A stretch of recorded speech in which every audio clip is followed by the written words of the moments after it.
entrevista en esta mañana de lunes. A mí me da muchísimo gusto presentarle a usted que nos escucha al doctor Ernesto Casas Cárdenas. Lo escucha en noticieros los martes precisamente, que nos presenta su comentario a Contracorriente, siempre con temas de actualidad.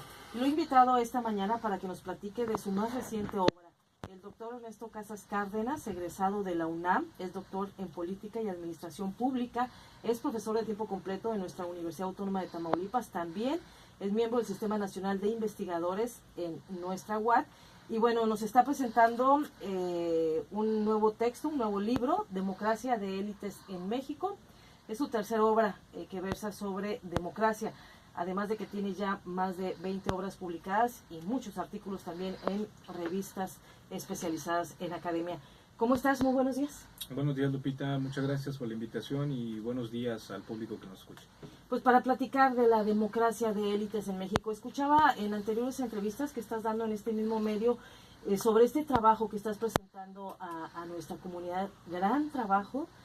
¿Cuántas horas, cuántos días de investigación para tener ahora este compendio de letras que pues nos facilita un poco el entendimiento de la vida política actual, doctor? Sí, Lupita, se lleva pues muchos años. ¿Qué te digo? Yo me aventé por lo menos un par de años en esta obra porque hay un trabajo empírico interesante y debo decirte que pues mi equipo de trabajo se llama Ernesto Casas y tu servidor. Entonces... Así es el trabajo de un investigador siempre, ¿no? No, bueno, hay investigadores que tienen todo un equipo, ¿no? Ajá. Pero bueno, no me quejo, ¿eh? No es una queja, pero vamos, sí me lo tomo en serio. Hay que valorar. Entonces, lo que te quiero decir es que más que la cuestión cuantitativa, lo que les quiero comentar es que sí hay un trabajo de investigación sobre quiénes nos legislan, es decir, quiénes nos representan, porque cuando el título dice democracia de élites, en México me refiero a que uno de los poderes, en este caso el legislativo, y específicamente me centré en la Cámara de Diputados Federal, ese grupo pues considero que su forma de constitución y lo que hace ha permitido que se conviertan en una élite extraordinariamente compacta. Si, salvo tu mejor opinión y del público, me preguntas, yo pienso que es obvio, bueno, ¿qué entiendes por élite, verdad? Había que especificar. Pues una élite es una minoría que posee sobre todo su capacidad de organización. Tiene una extraordinaria capacidad de organización, que tiene ciertas cualidades personales y también que hace uso, que puede tener acceso a una gran cantidad de recursos materiales. Entonces, y esto evidentemente no es algo que yo defina, ¿verdad?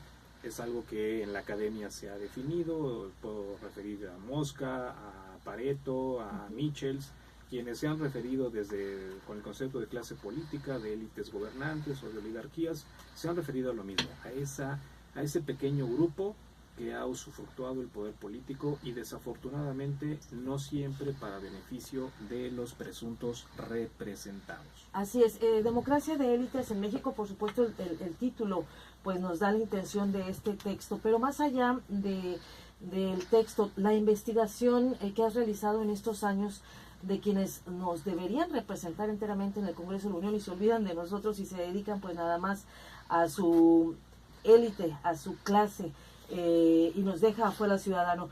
¿Qué nos aportas en este texto para la ciudadanía? ¿Nos vas a dejar aquí uno para regalo, ¿verdad? Sí, por supuesto. Bueno, claro ya te comprometí. Sí, claro que sí. Pienso que, incluso me comprometo a traer uno más. Bien. El problema está en que si no concebimos para qué sirve el Estado, si no tenemos claro cuáles son las funciones que debe cumplir, pues uno de los logros que ha tenido esta élite, Lupita y público que nos escucha, es que nosotros nos acostumbramos a pensar a qué es normal esto que debería ser una anormalidad. Es decir, ¿qué es normal? Es normal que se distribuyan el poder entre familias, es normal que se distribuyan el poder entre gente que representa intereses económicos iguales, es normal que esos legisladores disfruten de una gran cantidad de prebendas, de privilegios, que tengan acceso a una cantidad de recursos materiales escandalosos por el nivel de pobreza que existe en el país.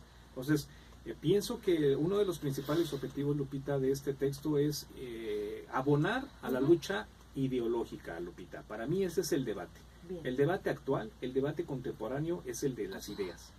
Y yo trato de abonar a ese debate ideológico que tiene que ver con que racionalicemos, que tomemos conciencia de que el modelo que hoy tenemos de democracia a lo que le llamamos democracia, que es una democracia representativa, lo que hoy tenemos, tiene muchos déficits. Ese es mi objetivo fundamental, que hagamos conciencia de ello. Doctor, y en buena hora, ¿no? Porque debes reconocer que tenemos una sociedad más participativa por las redes sociales, más activa y más informada. Los medios públicos también y los medios comerciales más abiertos ya a estos temas, a hablar pues un poco más claro, ¿no? A la gente de quienes nos representan. Entonces, en buena hora, ¿no? Para abonar a estos temas, además, a esta discusión, a estos debates. La trampa es que nos dicen que hay más mecanismos y más formas de participación, por ejemplo, las redes sociales, lo que tú te estás refiriendo. Pero la trampa está, Lupita, en que nosotros seguimos disponiendo de manera institucional solamente del mecanismo del voto para intentar controlar a quienes nos representan. Es decir, tú puedes salir a la vía pública en teoría, aquí en Tamaulipas a veces no tan fácil, pero puedes hacer uso de un micrófono y expresarte. Esa es una historia. Pero otra historia es que tú puedas decidir quién te representa y quién debe ser parte de tu Congreso. ¿Sí me explico? Sí. El problema está en que quienes deciden quiénes son representantes populares es una élite compacta que está enclaustrada, enquistada en los partidos políticos. Y son juez y parte, porque son ellos los que están elaborando la ley, son ellos el que reforman la electoral, reforman la ley reforman la de tales estados, y están siempre pues enmendando esta constitución a modo, ¿no? En 2014 se emitió la ley de consulta popular, y en la propia ley de consulta popular se cae una contradicción. Los abogados dicen que no la hay, yo pienso que sí, porque debemos recordar que el artículo 39 de nuestra Constitución establece que la soberanía reside en el pueblo y que el pueblo tiene en cualquier momento el derecho a decidir su forma de gobierno. Pero entre los puntos sobre los que no se puede consultar es sobre la forma de gobierno. Entonces ya no entendí. En esta forma de gobierno que nos permanece en nuestro país, tenemos tres poderes: el ejecutivo, el legislativo, el judicial. ¿Es el legislativo donde tenemos que poner más atención, doctor? ¿Es ahí justamente? Pues mira, al menos lo que habría que decir, Lupita, qué buena pregunta me haces. Lo que habría que decir es que el poder legislativo nace y tiene su origen en la búsqueda de un contrapeso ciudadano, ¿verdad? Frente al poder ejecutivo, frente al poder absoluto. Entonces, uno de los problemas que yo trato de evidenciar con mi trabajo es que el legislativo ha perdido, si es que algún día lo tuvo, no tiene esa capacidad de constituirse en un auténtico contrapeso, en un freno al ejecutivo. Entonces resulta que la carrera de los legisladores dependen mucho de la voluntad y los favores del ejecutivo. Dime entonces si va a ser un contrapeso. Es un binomio, pues ahí, un circulito, una alianza que el ciudadano todavía no puede quebrantar. Exactamente. Todavía no le podemos dar ahí un golpecito bajo para este sistema mejorarlo.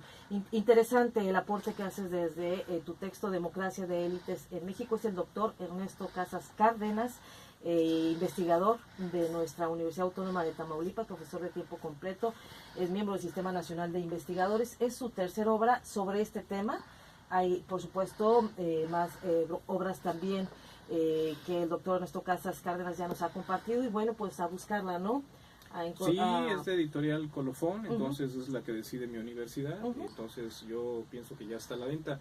Yo tengo la impresión, Lupita, como salida a esta plática tan amable a la que me has invitado, que mientras no modifiquemos las relaciones sociales y políticas que sustentan a la formación de estas élites, las cosas no van a cambiar. ¿Qué significa eso? Que tenemos que recuperar ese derecho que tiene el ciudadano para decidir sobre la vida pública. Y más allá del encono, del mal humor social que nos dejó Peña y del encono que nos mantienen los actuales, necesitamos actuar, ¿no? Necesitamos desde el lado ciudadano. A eso me refiero con decidir, ¿verdad? Sí, desde la participación es ya. Decidir directamente, no a través de representantes. Bien, pues te agradezco muchísimo la plática de esta mañana para la audiencia de Noticiero Enlace de Tamaulipas, el doctor Ernesto Casas Cárdenas.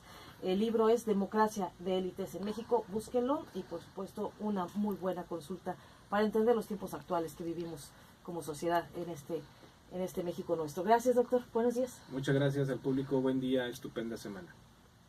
Buenos días.